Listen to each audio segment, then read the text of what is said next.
Hari ini kita akan belajar adab bermusafir, iaitu pelajaran 32 buku teks. Kita rujuk muka surat 261. Objektif pelajaran kita pada hari ini untuk mengetahui hukum bermusafir, ada adabnya dan juga mengapa kita perlu beradab ketika bermusafir. Secara umumnya, bermusafir dalam Islam adalah harus untuk tujuan-tujuan yang baik dan juga melihat tanda-tanda kebesaran Allah Subhanahu wa Ta'ala. Hukum bermusafir ada 5, iaitu sunat, wajib, harus, makruh dan juga haram. Sila fokus kepada hukum-hukum bermusafir kerana sering keluar dalam pemeriksaannya. Hukum yang pertama wajib untuk menunaikan haji dan juga umrah yang wajib. Iaitu bagi yang berkemampuan untuk menunaikan haji. Seterusnya kita lihat video haji di Baitullah, tawaf di Baitullah. Beginilah suasananya.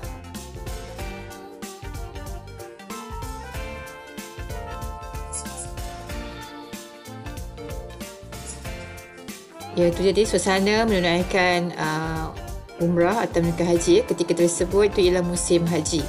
Baiklah, hukum seterusnya itu sunat untuk menziarah 3 masjid utama, Masjidil Haram, Masjidil Aqsa dan juga Masjid Nabawi. Hukum yang sunatnya jika kita berkemampuan boleh menziarah ketiga-tiga masjid ini. Hukumnya harus apabila bermusafir ke mana sahaja yang diharuskan oleh syarak. Tetapi menjadi makruh pula apabila bermusafir tetapi tidak tahu ke mana nak pergi. Tak tahu apakah matlamatnya, apakah tujuannya. Ulama melarang musafir jenis ini dan dikategorikan sebagai makruh. Manakala apabila menuju ke tempat-tempat yang maksiat adalah haram. Haram menuju ke tempat-tempat yang maksiat dan juga pesta-pesta maksiat. Adab bermusafir, kita lihat satu persatu. Yang pertama, mohon petunjuk Allah, berdoa supaya Allah berikan petunjuk, Allah permudahkan urusan kita. Minta juga nasihat kepada orang-orang yang berpengalaman, supaya perjalanan kita lebih lancar. Menyediakan bekalan secukupnya.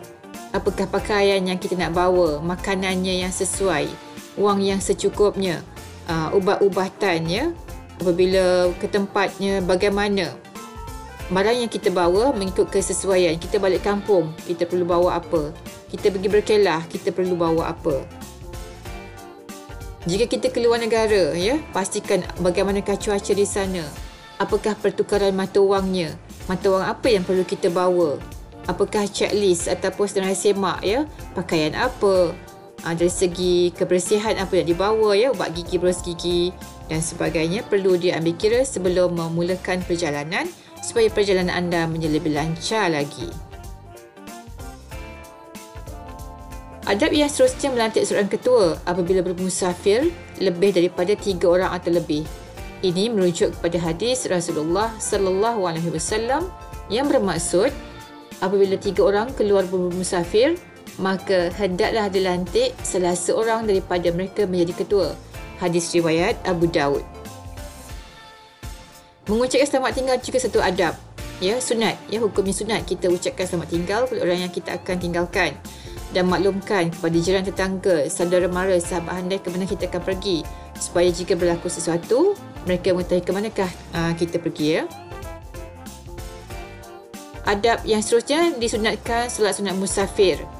2 rakaat usolli sunnatal musafir raka'ataini lillahi ta'ala. Sahaja aku solat sunat musafir 2 rakaat kerana Allah Ta'ala. Supaya apa? Mendapat keberkatan Allah. Tak kira kita bermusafir balik kampung, bermusafir kerana menyertai pertandingan peringkat negeri, pertandingan peringkat kebangsaan. Kita bermusafir kerana melancong. Lebih elok kalau kita solat sunat musafir. Dan juga berdoa. Doa yang untuk naik kenderaan kita boleh bacakan A'udzubillahi minasyaitanirrajim. Bismillahirrahmanirrahim. Subhanalladzi sakhkhara lana hadza wa ma kunna lahu muqrinin wa inna ila rabbina lamunqalibun.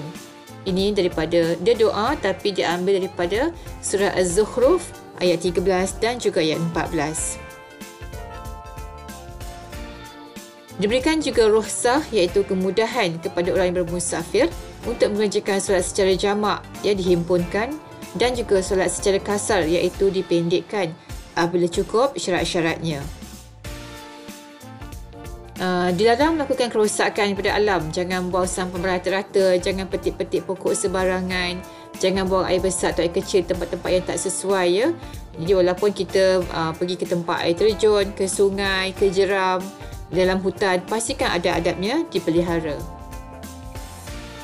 Akhir sekali, kenapa agaknya kita perlu beradab ketika bermusafir?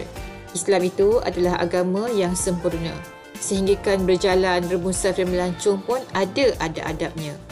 Supaya perjalanan mendapat rahmat Allah Subhanahu Wa Taala, tidak berlaku kerosakan alam. Juga jika berlaku pertelingkahan, ketua yang akan membantu menyelesaikan masalah tersebut ya. Itu pentingnya kena ada adab untuk bermusafir. Jadi peperiksaan SPM tahun 2018 pernah keluar soalan tajuk adab bermusafir ini. Ini di bahagian soalan objektif ya. Apakah hukum bermusafir ke Masjid Nabawi, Masjid Al-Aqsa dan juga Masjidil Haram? Apakah dia jawapannya anak-anak murid sekalian? Okey, bagus. Pandai ya. Anda dah dapat jawapan dia. Jawapannya iaitu sunat. Mengapa sunat? Bincangkan dengan rakan-rakan anda ya. Soalan ini juga pernah keluar dalam bahagian B ya. Untuk kertas 1 ada 10 markah. 4 markah diminta 2 hukum bermusafir dan contohnya sekali. Kalau anda berikan hukum sahaja baru 2 markah. Perlu 2 hukum dan 2 contoh. Namun demikian, walaupun diminta 2, jangan buat 2 sahaja, buat ekstra. Buat 5-5 sekali ya. Mana tahu ada tersilap tulis, masih ada jawapan lain yang boleh tanda oleh pemeriksa. 2 adab semasa bermusafir. Walaupun diminta 2, sila buat lebih daripada 2. Ya, ingat pesanan Ustazah, sila buat lebih daripada 2. Soalan yang ketiga 4 markah, ini adalah soalan berbentuk kebat, kemahiran berfikir aras tinggi. Pastikan formatnya betul, ada isi, huraian lengkap dan juga kesimpulan untuk anda mendapatkan full mark 4 markah untuk soalan berbentuk kebat. InsyaAllah, bila anda dah faham tajuk ni, anda berjawab soalan-soalan dengan mudah sekali. Sekian sahaja pelajaran kita pada hari ini. Semoga anda semua mendapat manfaat. Ya, yang mana belum subscribe, jangan lupa subscribe. Okey, sehingga berjumpa lagi pada kelas-kelas yang akan datang. Assalamualaikum warahmatullahi wabarakatuh.